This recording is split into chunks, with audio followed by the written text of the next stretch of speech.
Meningitis. Introduction.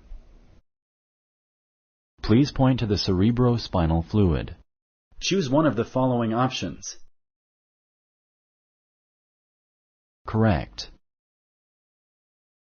Bacterial meningitis is more serious and dangerous than viral meningitis.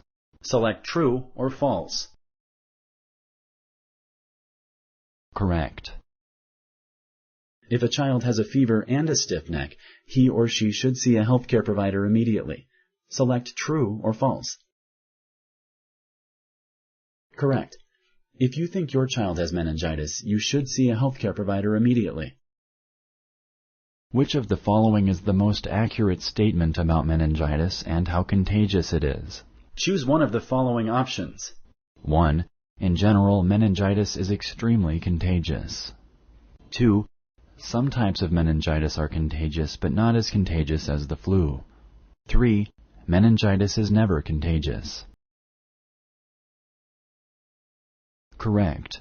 Some types of meningitis are contagious, but not as contagious as the common cold or flu.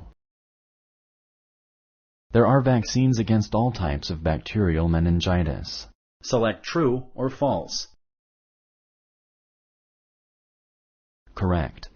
There are vaccines against some, but not all types of bacterial meningitis.